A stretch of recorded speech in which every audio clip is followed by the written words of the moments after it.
Qu'est-ce que c'est que ça? Mais qu'est-ce que c'est que ça?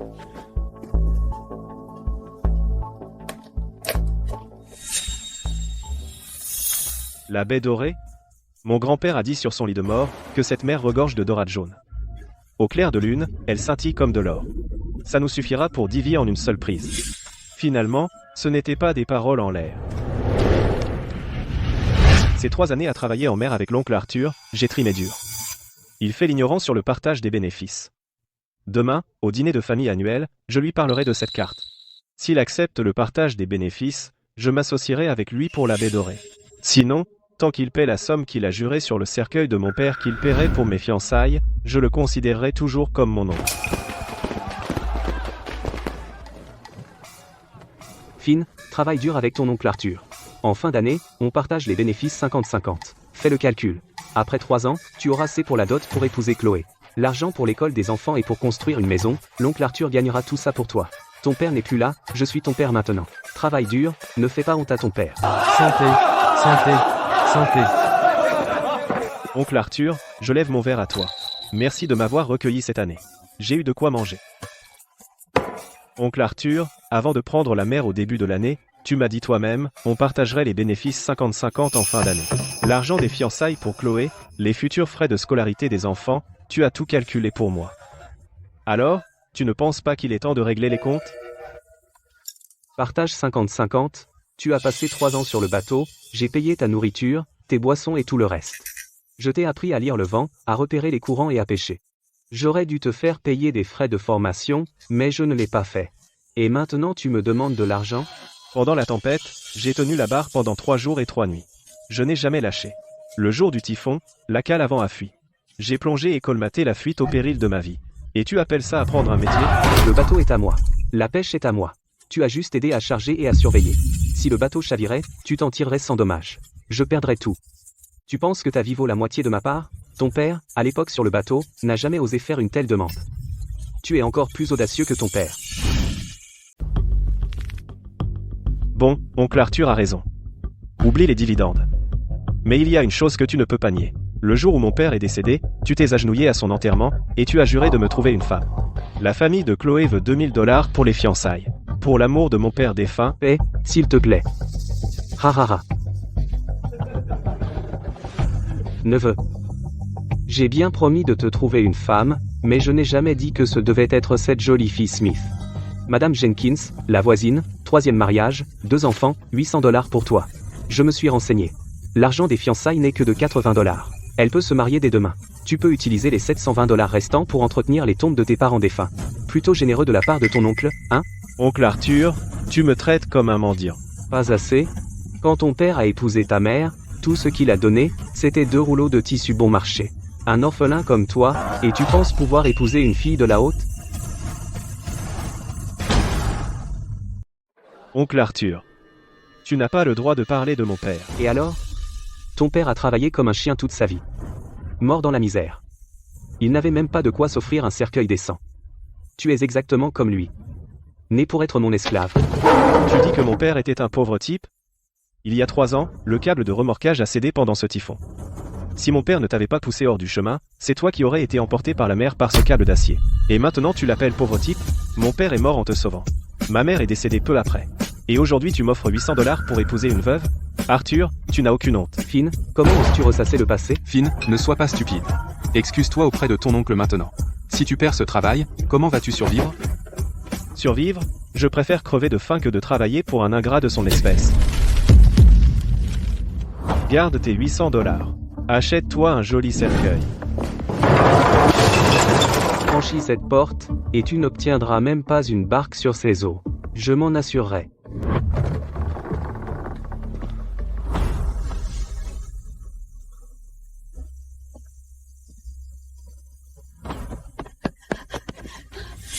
Finn, va au village suivant près des Smiths. Rex a l'œil sur ta copine. Il a déjà envoyé une entremetteuse avec la somme pour les fiançailles. $3000 en espèces sont sur la table.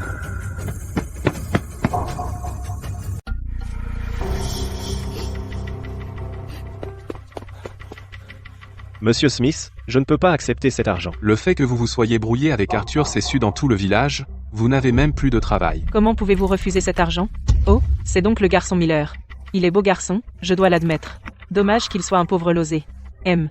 Davis y a un gros bateau à moteur, il offre 3000 $. Ah, tu n'as même pas un canot. Tu vas épouser Chloé avec juste une prière? Rex est un homme remarié qui bat sa femme. Monsieur Smith, pour 3000 $, vous jetteriez Chloé dans un enfer vivant? Être avec toi, c'est l'enfer. Ne pas pouvoir la nourrir, ça c'est l'enfer. Il y a 3 ans, vous m'avez dit que vous iriez en mer avec Arthur, et que vous reviendriez dans 3 ans pour épouser Chloé en grande pompe. Maintenant, les 3 ans sont écoulés. Où est l'argent? Monsieur Smith, il y a 3 ans, j'avais le cran de me battre. Je l'ai encore aujourd'hui, accordez-moi 10 jours. D'ici 10 jours, j'apporterai 3000 $ pour demander sa main. Ah, en 10 jours, tu n'as même pas de bateau, comment vas-tu gagner 3000 $? S'il me manque ne serait-ce qu'un dollar, moi, Finn Miller, j'irai rompre avec Chloé moi-même, et je ne remettrai plus jamais les pieds chez les Smith. 10 jours, M. Smith, je vous en supplie.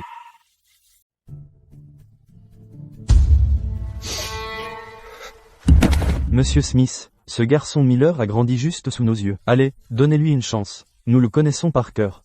Une chance? Quoi, vous allez lui prêter 3000 $? Ce Davis a plus de 50 ans. Monsieur Smith, est-ce que vous mariez votre fille ou la vendez? Papa, je préfère mourir que d'épouser un Davis. Mon vieux, cède un peu. Cédé? Je cède depuis 3 ans. Miller, je te donne 10 jours, dernier délai. Si tu ne réunis pas 3000 $ pour les fiançailles dans 10 jours, Chloé épousera un Davis. Si tu reviens encore causer des problèmes, ne m'en veux pas si je ne suis pas bon voisin.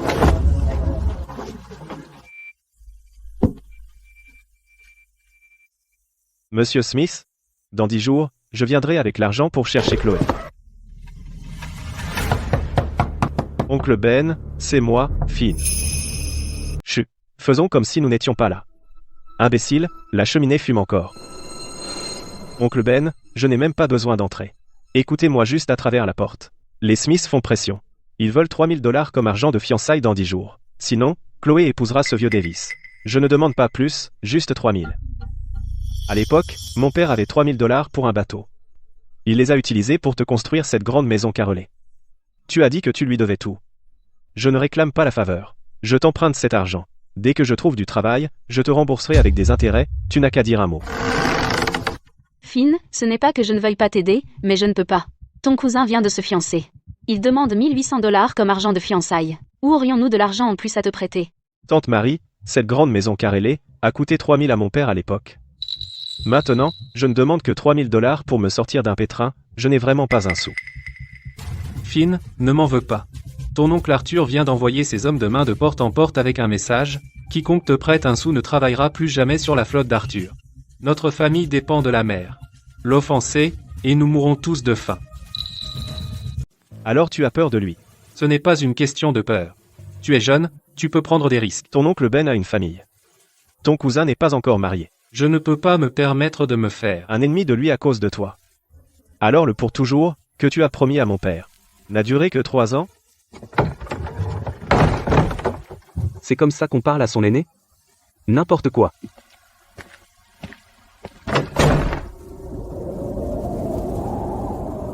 Quand un homme est pauvre, même frappé est mal. Neveu, as-tu reçu l'argent? Cette fille Smith n'a que 10 à 7 ans. Elle est si jolie.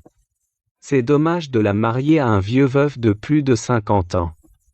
J'ai vu cette fille Smith grandir. Maintenant, reviens avec moi à la mairie. À genoux devant tout le village, mets-toi à genoux, dis que tu avais tort.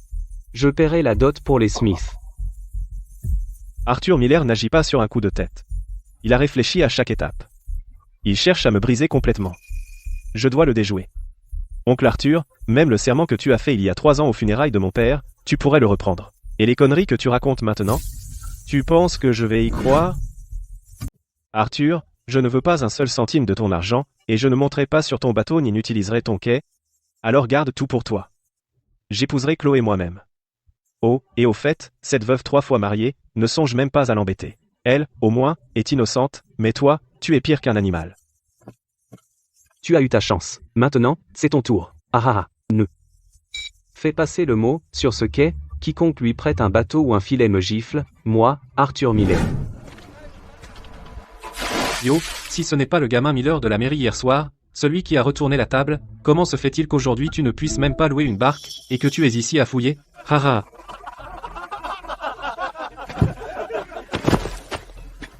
Monsieur Miller a parlé, pas une seule planche du quai entier ne peut être prêtée. Ce seau d'eau de poisson est un cadeau pour te donner des forces, de peur que 10 jours plus tard, quand Chloé se mariera, tu n'aies même pas la force d'offrir un cadeau de mariage. Arthur a jeté un os, et tu remues la queue si avidement? Qui est-ce que tu traites de chien, bon sang? Celui qui se met en travers de mon chemin est un chien. Ah, tu crois encore que t'es le jeune patron qui a navigué avec M. Miller? Tu n'arrives même pas à réunir 3000 $ pour les fiançailles, et tu fais encore le malin? Je n'arrive pas à réunir 3000 $, mais pour te clouer le bec, un seul coup de poing suffit. Allez, pourquoi perdre du temps avec un pauvre perdant? Rarara. Je peux pas le toucher. Si je le défonce, je dois payer. Chloé ne m'attendra pas 10 jours. Ce seau d'eau aujourd'hui, moi, Finn Miller, je l'oublierai pas.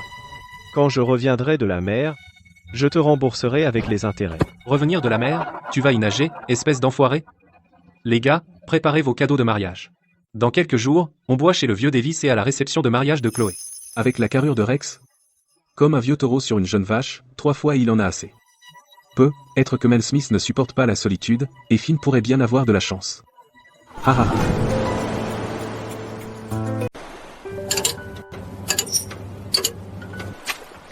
Brody, tu répares le bateau?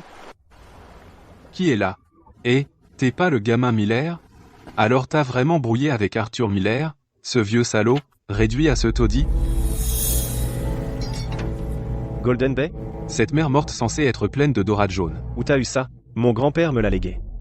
Le vieux, avant de partir, n'arrêtait pas de marmonner Golden Bay. Je pensais qu'il délirait. Il y a quelques jours, en triant de vieux trucs, cette carte est tombée d'un compartiment caché dans le placard du haut. HMP, ce truc est un trésor, sans aucun doute. Mais tu t'es adressé à la mauvaise personne. Mon bateau pourri peut même pas quitter la côte, encore moins aller à Golden Bay et en revenir vivant. Va voir ton oncle Arthur. La flotte d'Arthur est si puissante. Allez le voir. Il a coupé tout mon boulot au port. Et forcé ma femme à épouser un vieux veuf. Brody. T'as oublié comment il t'a réduit à ça à l'époque? Je vais demander une dernière fois. Est-ce que tu as volé et vendu le diesel de l'entrepôt? Connerie, j'ai même pas la clé de l'entrepôt. T'essaies clairement de m'arnaquer sur 6 mois de salaire. Je dis que tu l'as volé. Tu l'as volé. Dans ce port, ma parole fait loi. Ouvre tes putains d'yeux et regarde bien. Voilà ce qui arrive quand on a les doigts collants. À partir de maintenant. Brody est viré de l'équipage. Tout bateau qui ose l'embaucher, je leur détruis leur gagne-pain. Arthur Miller a piétiné le dernier vœu de mon père, a poussé ma femme dans un enfer vivant. A bloqué tout mon boulot au port. Maintenant, il ne me reste que ma vie, toi aussi. Je veux juste te demander une chose. Tu oses prendre le risque? Je suis juste un célibataire. Mourir en mer, ce n'est pas une perte. Comptez sur moi pour la vengeance. Arthur ne sera pas content. C'est ce qui me rendra heureux. Ce bateau pourri ne sert pas à grand chose. Mais il peut tenir les vagues. Finn, on part après-demain.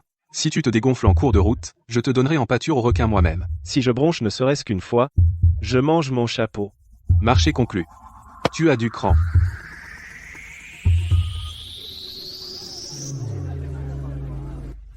Tout plein de gazole et d'eau douce. Patron Miller, vous emmenez ce tas de ferraille en mer? Ah, j'ai travaillé sur ce qu'est la moitié de ma vie, jamais vu personne revenir vivant sur un bois aussi pourri. Il va se désintégrer avant même que tu atteignes le récif. Peu importe. Il doit dépenser 3000 $ de dot pour épouser une fille, et il est pressé d'aller chercher de l'or. Il a plus de chance que nous. Ah, Brody, Ton bateau pourri ne vaut même pas un baril de gazole. pourquoi tu viens avec nous? Parce que ça me chante, tiens.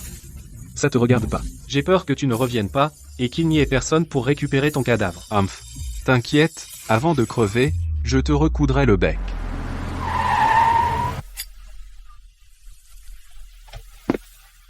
Écartez-vous, Monsieur Miller arrive.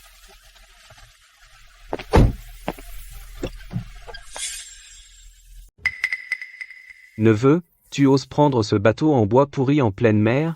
Ne perds pas la vie pour quelques arches de fiançailles. Ignore-le, il prépare un mauvais coup. Je sais. La mer ne m'appartient pas, pourtant. Si tu veux y aller, vas-y. Mais le vent et les vagues sont impitoyables. Souffrir un peu quand on est jeune n'est pas une mauvaise chose. Si tu n'y arrives pas, reviens et préviens l'oncle Arthur. Il y aura toujours un repas pour toi au quai. Il y a toujours quelque chose. Qu'est-ce que Monsieur Miller manigance? Hier, il tapait du poing sur la table. Aujourd'hui, il lui fait ses adieux. Alors Finn va vraiment en mer dans cette épave? Il cherche la mort. Le vieux renard a changé d'avis. Il est venu te dire au revoir. Tu comprends? Il fait son numéro pour le quai. Quel numéro? Si je péris en mer, ce sera de ma faute. Si je reviens vivant, c'est parce que l'oncle Arthur a été assez généreux pour ne pas couper mes moyens de subsistance, il en sort grandi dans les deux cas. Le cœur de ce vieux salaud est plus noir que l'encre de sèche. Allez, prends 2 barils d'eau douce de plus.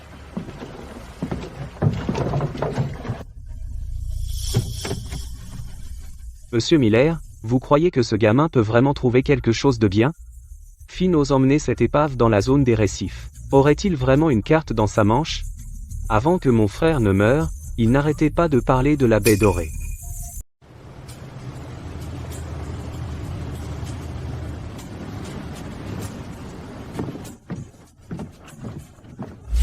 Le chenal principal est rempli d'espions d'Arthur. Si on va par là, on sera des cibles faciles. On doit prendre cette route. Merde, ce vieux salaud d'Arthur a verrouillé toute la mer. Alors on doit prendre une route qu'il n'oserait pas. Il n'oserait pas? Finn, tu vas vraiment risquer ta vie là, déçu? Après avoir passé le récif du Lion, dirige 15 degrés sud-est. Longez le bord du récif. Ton grand-père était ivre quand il a dessiné cette carte? Longer le bord du récif? L'année dernière, le bateau en acier de 700 tonnes d'Arthur a failli faire naufrage ici. Si on prend ce vieux bateau en bois là, dedans, une vague de travers et c'est en miettes. Je n'ai plus rien à perdre. Le temps se gâte. Le baromètre descend trop vite. Une tempête arrive d'une minute à l'autre. Combien de temps jusqu'au récif de la marée noire? À notre vitesse actuelle, 4 heures. Peut-on y arriver avant la tempête? Peu probable. Brody. Peur? Putain non. Je suis juste énervé pour le diesel. Si ce tas de ferraille chavire, ce baril de carburant nourrit les poissons. Bon, lançons les dés. Voyons si les poissons mangent le pétrole d'abord ou si on arrive à Golden Bay en premier.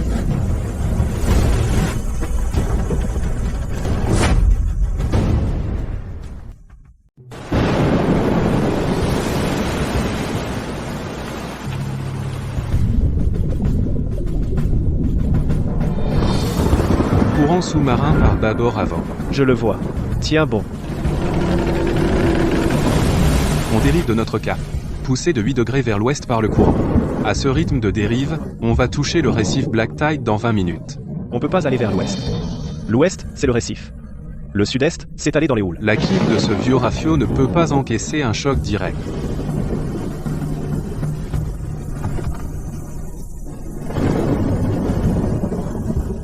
Qui t'a dit d'aller droit dans les houles? Longe le récif et bouge. Il y a une fosse d'eau profonde au nord du récif Black Tide. Mon grand-père l'a cartographié. C'est un brise-lames naturel. Le récif nous protège de toutes les houles. La visibilité est inférieure à 50 mètres. Tu veux que je longe le récif? En plus, ça fait 30 ans. Le fond marin a bien changé. Et si cette fosse n'est plus là, on va se faire réduire en miettes. Changer ou pas, on doit tenter le coup. On ne peut pas revenir en arrière, il faut foncer.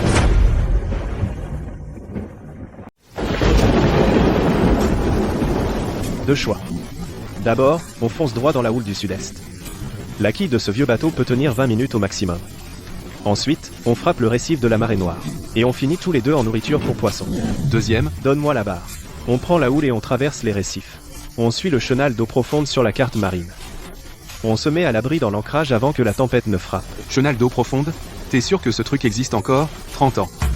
Il est probablement rempli de sable maintenant. Un seul moyen de le savoir, y aller. Y aller? Tu te crois dans ton jardin? C'est ton choix. Je te confie ma vie. Si on touche le récif, je reviens d'entre les morts et je règle mes comptes avec ton grand-père. Doucement. Ce tas de ferraille de 30 ans ne peut pas supporter ce genre de torture. Impossible. 50 mètres devant, une chaîne de récifs. Sors et regarde la mer.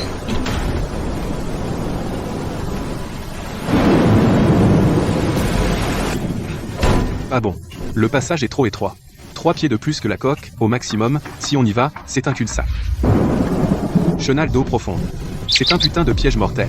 Ton grand-père était fou.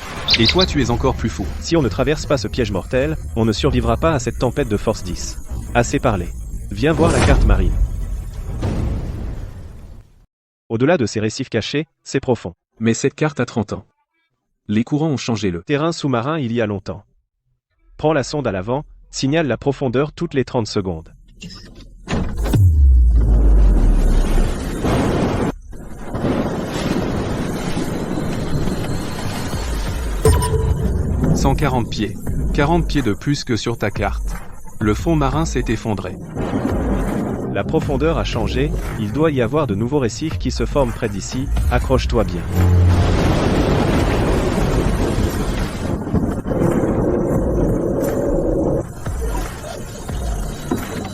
Combien de temps encore dans ce fichu endroit? Encore 3 minutes. Il y a une forte dénivellation devant. Quand on passera, l'avant va s'écraser dans la mer. Accroche-toi bien et ne lâche pas. Finn, va te faire foutre.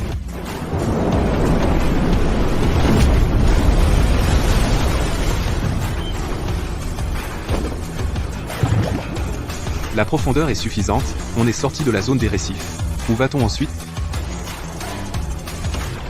Est 15 000 nautiques à l'est, Il y a 2 îles sans nom.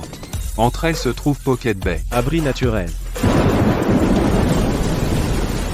15 000 nautiques. Les vagues font au moins 20 pieds de haut. Cette fichue coque en bois ne peut pas supporter ça. Elle doit le supporter. D'après la carte, c'est notre seule issue.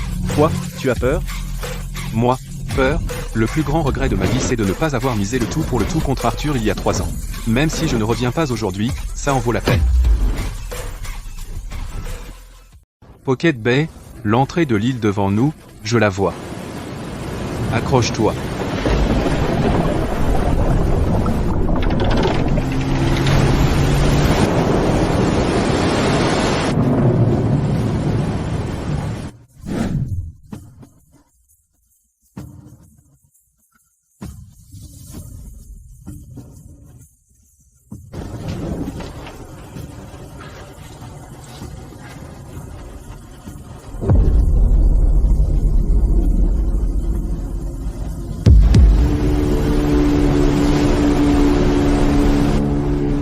Arthur, comment diable a-t-il fait pour nous suivre?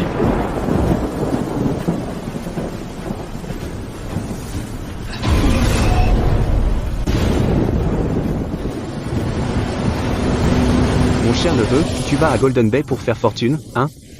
La carte nautique que ton père a laissée, pourquoi ne pas la partager avec ton oncle Arthur?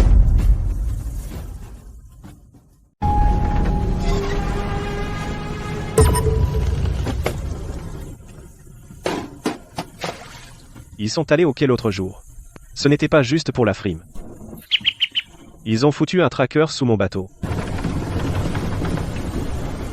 Une fois sorti du port, notre route était sous son nez. Passé le récif du Lion, si tu ne prends pas le chenal principal, tu tombes sur les récifs cachés. Il peut nous bloquer les yeux fermés. Oncle Arthur, je pensais que tu étais quelqu'un. Alors comment ça se fait que tu es encore dans mon sillage? Golden Bay existe peut être, ou peut être pas. Mais pourquoi diable t'y emmènerais-je? Regarde ce tas de ferraille que tu appelles un bateau. Est-ce que ton bateau est aussi solide que ta gueule? Ta baignoire ne peut pas encaisser une collision. Mène-moi gentiment, et je te laisserai quelques miettes. Il n'y a pas d'échappatoire. Les 3 bateaux en acier d'Arthur font 10 fois notre tonnage. Et on ne peut définitivement pas le mener à Golden Bay. Une fois qu'il a les coordonnées, on est fichu.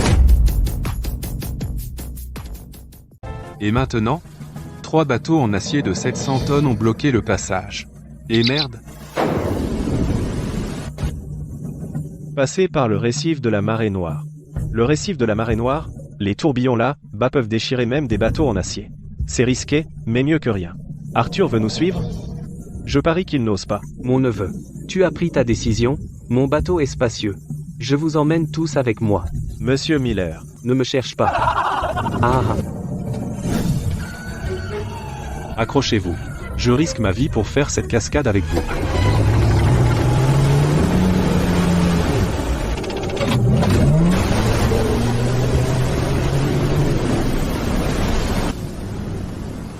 Finn, tu es fou. C'est le tourbillon à l'intérieur du récif de la Marée Noire. Il va déchiqueter un bateau en acier de 700 tonnes. Arthur, le traceur que tu as collé sous mon bateau fonctionne plutôt bien, hein? Si tu as du cran, suis-moi là, dedans.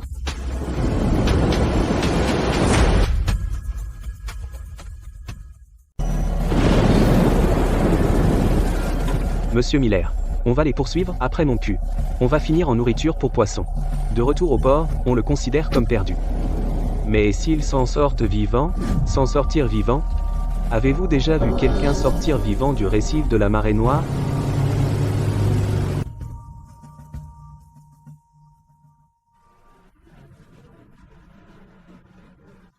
Monsieur Miller, J'ai entendu dire que le bateau de Finn se dirigeait vers le récif de la marée noire. Est-il en danger? Peut-être. Qu'en pensez-vous? Le récif de la marée noire, on n'en revient pas. À mon avis, Finn l'a cherché. Il a renversé la table de Monsieur Miller à la mairie. Il a même perdu son travail au quai. Et il a obstinément refusé d'admettre qu'il avait tort. Maintenant regardez, il devait juste frimer. Exactement, et il s'est vanté de pouvoir obtenir 3000 $ pour les fiançailles en 10 jours, et voilà. Il va perdre la vie. Comment va-t-il se marier maintenant? Monsieur Miller, que s'est-il vraiment passé? L'avez-vous rattrapé? Ah ah. Comment aurais-je pu ne pas le faire? Chaque hors-bord de ma flotte qui pouvait prendre la mer, je les ai tous déployés. Nous l'avons poursuivi jusqu'au récif de la marée noire. J'ai utilisé un mégaphone pour l'appeler. Je lui ai dit de ne pas y aller. Il n'a pas écouté. Il a mis les gaz. Et a foncé dans les gorges du récif de la marée noire. Vous avez vu l'entrée du récif de la marée noire, n'est-ce pas? La faille rocheuse la plus étroite. Il est simplement entré tout droit. J'étais encore en train de l'appeler. Et avant même que ma voix ne s'éteigne, J'ai entendu un grand bruit sourd à l'intérieur. Même pas une écharpe de bois n'est ressortie. Le récif de la marée noire est un piège mortel. Monsieur Miller, Finn est votre propre neveu. Vous croyez que je ne le sais pas? Quand son père est décédé, je me suis agenouillé aux funérailles et j'ai juré de prendre soin de lui. Quant à ces 2000 $ pour les fiançailles avec les Smiths, j'avais même l'argent prêt aujourd'hui. J'attendais juste qu'il recule et s'excuse. Qui aurait cru qu'il serait si têtu? Il risquait sa vie juste pour montrer qu'il avait raison. Que pouvais-je faire? et, Arthur, tu en as déjà fait assez, il est parti. Laisse les morts reposer. N'en dis pas plus. Finn était un gamin si imprudent. Quel dommage.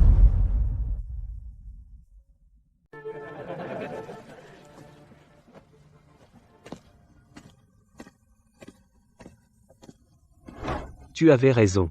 Il l'a cherché. Mais j'aurais aimé qu'il n'ait pas cette fichue fierté. Au moins, il serait vivant. Demain, j'enverrai des gens fouiller les abords du récif de la marée noire. Espérons qu'on le retrouve. Sinon, au moins, ça donnera à mon frère décédé et à ma belle-sœur une certaine sérénité.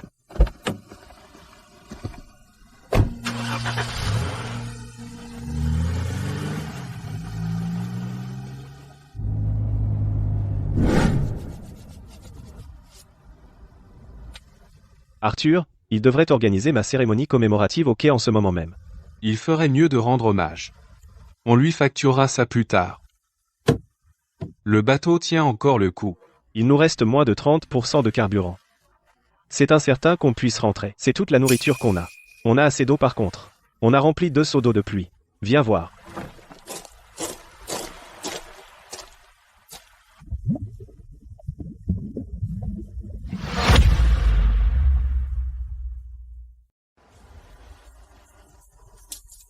C'est de l'ormeau. Sauvage? Attrape-les avec ça. Ou des casiers à crabes. Au poste de troc du quai, combien la livre? Séché, plus de 100 $. Alors tu veux dire? Ah ah ah. Arthur pense qu'on est mort. Il n'ose pas venir ici. Sous ce récif de la marée noire, tous les gros ormeaux sauvages sont cachés dans cette crevasse dissimulée. Personne n'y a touché depuis des années. Il nous a traités de morts. Alors on revient vivant et on lui montre. Pas seulement vivant, mais chargé à bloc.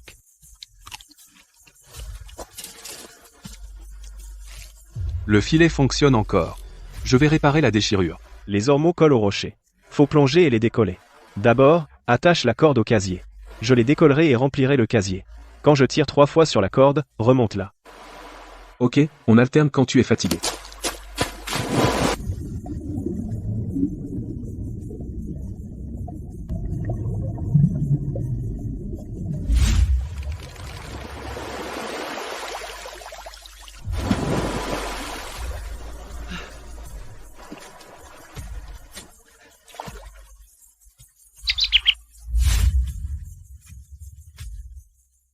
Le prix sec de ces trucs au quai dépasse 100 $ la livre.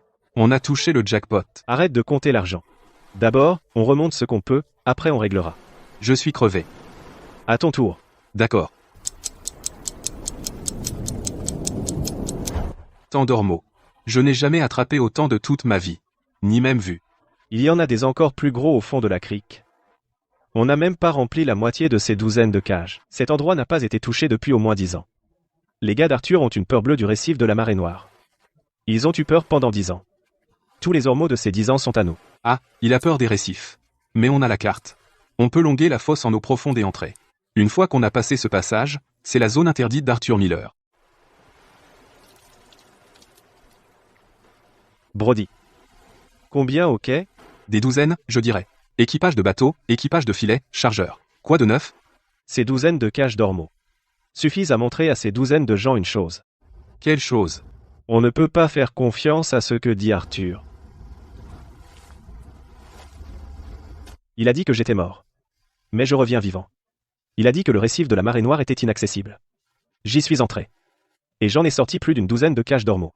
Il a dit que personne sur cette mer ne m'embaucherait. Une fois que mon bateau accoste, et que je vends la prise.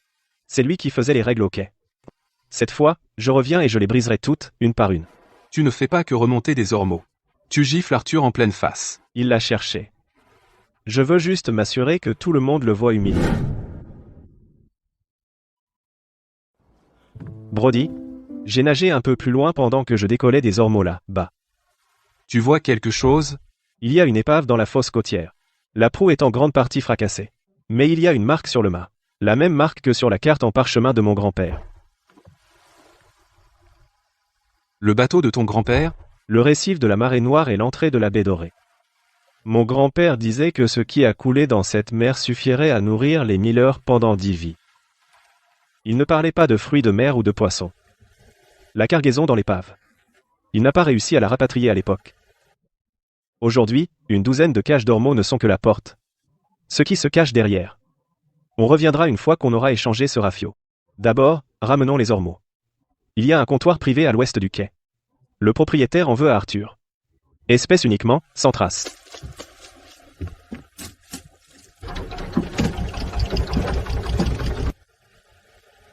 La marée descendante ouvre le passage. On y va.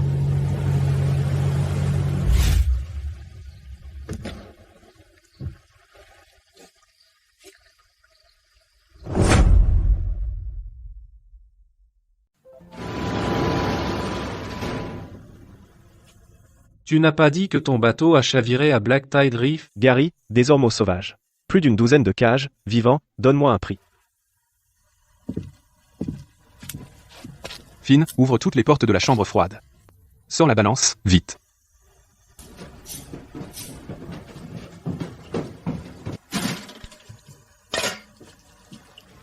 « 120 livres, 150 $, la livre pour la qualité première. Qualité moyenne à 100 $. En moyenne, ça fait 18 000 $ au total. » Divise en deux lots. Emballe les deux dans du papier craft. Donne 10 000 $ à Brody. 8 000 $ pour moi. J'ai dit moitié, moitié. Ne me donne pas plus. Le bateau est à toi. Les réparations coûtent de l'argent. Au prochain voyage, tu prends 60, je prends 40. Vous deux, vous comptez retourner à Black Tide Reef? Non seulement on y retourne, on va dire à Arthur qu'on y va. Qu'est-ce que tu veux dire? Arthur a affiché un avis. Disant que j'ai disparu, demain, tout le monde au quai verra. Je n'ai pas disparu. Non seulement je suis vivant, je suis revenu avec plus d'une douzaine de cages d'ormeaux. Rendre public est une chose. Mais les hommes d'Arthur ne sont pas des mauviettes. Je ne vais pas me battre contre lui. Je vais laisser les gens du quai voir par eux-mêmes. Quelle parole d'Arthur est vraie?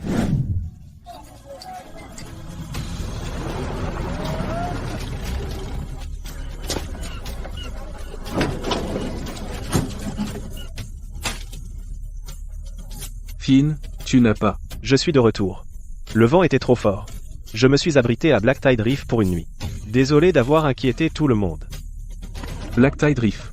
Monsieur Miller a affiché un avis hier soir. Il a dit que tu as chaviré à Black Tide Reef. Même les corps. Qu'est-ce que l'avis disait?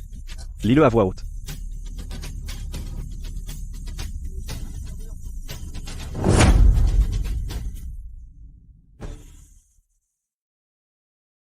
Ça dit que tu as pris ton bateau en plein dans le récif de Black Tide. Toute la flotte s'est mobilisée pour te sauver. Ils n'ont pas pu te rattraper. Le bateau a perdu le contact après être entré dans le goulet. Il a écrit ça? Il m'a poursuivi avec 3 hors-bord. Il m'a conduit jusqu'à l'entrée du récif de Black Tide. Arthur t'a poursuivi. N'a-t-il pas dit que tu es allé dans le récif de Black Tide tout seul? Il a dit que j'étais fou d'aller dans le récif de Black Tide tout seul. Cet avis, ici. Arthur Miller lui-même a tamponné et l'a affiché hier. Il a dit que le bateau a perdu le contact après être entré dans le goulet. Mais je suis là aujourd'hui. Je suis vivant et le bateau aussi. Il a dit hier au quai qu'il a crié à tue-tête, en me disant de ne pas y aller. Je n'ai pas écouté. Mais il n'a pas mentionné qu'il a encerclé mon vieux bateau en bois avec 3 bateaux en acier. Si je n'étais pas entré dans le récif de Black Tide, ces bateaux m'auraient éperonné et coulé.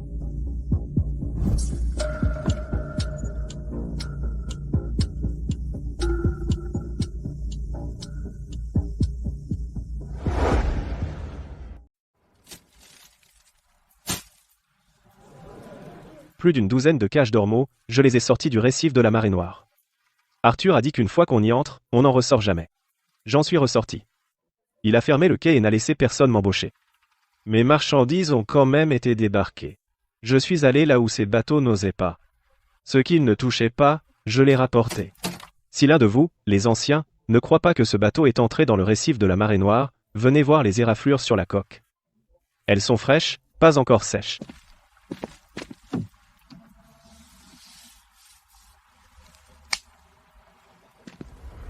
Neveu, tu es revenu vivant. Je suis très content. Mais tu racontes n'importe quoi ici. Je dois te dire 2 ou 3 choses. Hier, toi-même, tu as poussé l'accélérateur à fond et foncé dans le récif de la Marée Noire. J'ai utilisé un mégaphone pour te dire d'arrêter. Tout le monde sur le quai l'a entendu. Qu'est-ce que tu as crié? Tu as crié. Est-ce que ton bateau est assez solide? Monsieur Miller, comment allez-vous?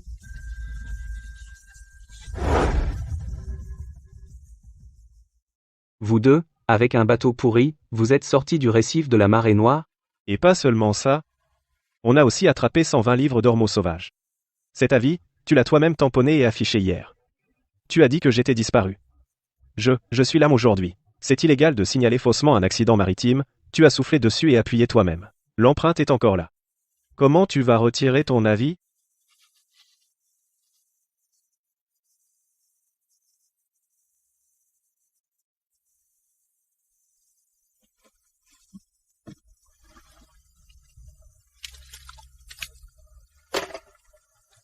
Les marchandises d'aujourd'hui sont en espèces uniquement. Si tu veux acheter, vois Gary.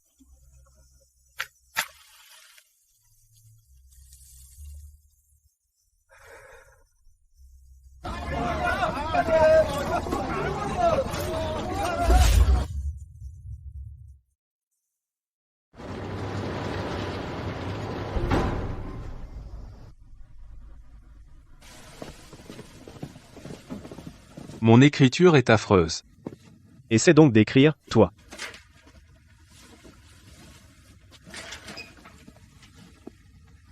Qu'est-ce que tu fais ici? Je t'ai apporté un filet. Ma mère veut savoir si tu viens dîner ce soir. D'accord. Que fait Arthur? Ce matin, 3 de ces gars ne se sont pas présentés. Tu les as débauchés? Je ne les ai pas débauchés. Ils sont venus d'eux-mêmes. La flotte d'Arthur a 2 mois de retard de paie. Je paie le jour même.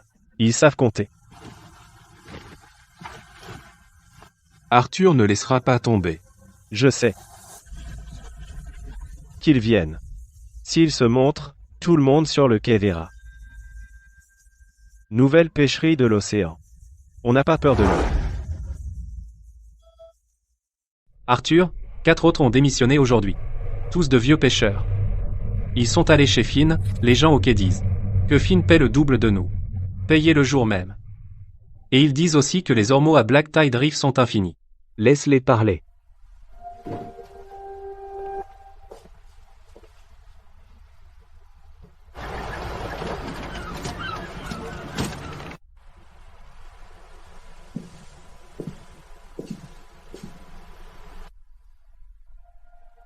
Va sceller l'entrepôt.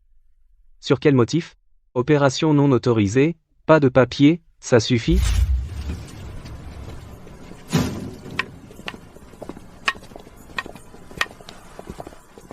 Finn.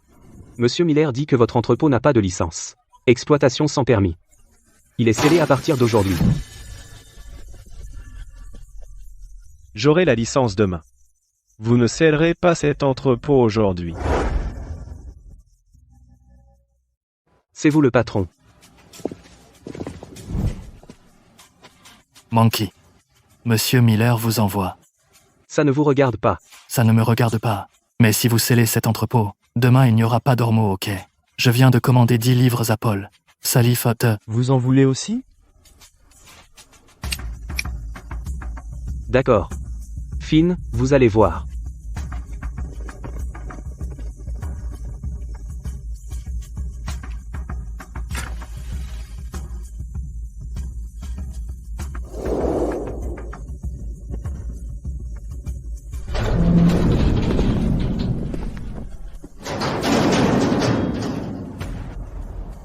Vous avez gagné. L'avis du capitaine du port est affiché.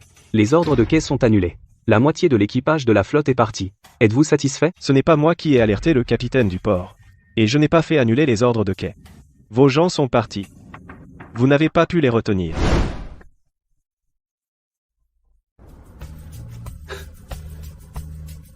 D'accord. Cette mer est à toi. Je ne veux pas de ta mère. J'ai mon propre bateau. Ton père m'a sauvé la vie, et je ne l'ai jamais remboursé. Aujourd'hui je te donne le quai, donc considère ça comme remboursé. Mon père ne t'a pas sauvé pour que tu le rembourses. Tu ne me dois pas le quai, mais cette dette que tu connais dans ton cœur.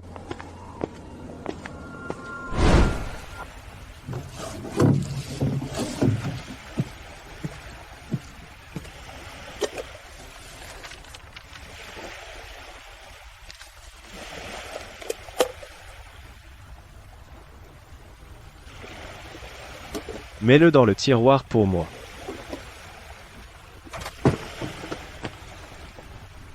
On va toujours à Golden Bay? Les ormeaux du récif de Black Tide nous dureront toute une vie. Golden Bay peut attendre qu'on remplace ce vieux rafio? Et qu'on en construise un plus grand. Quelle taille? Assez solide pour résister aux vents violents. Le genre qui peut naviguer 3 jours et 3 nuits sans s'arrêter. Alors je m'occuperai du bateau, toi des ventes, et Chloé de la comptabilité. Ne te contente pas de parler. D'abord, expédie ce lot d'ormeaux. Plaisir de faire affaire avec toi.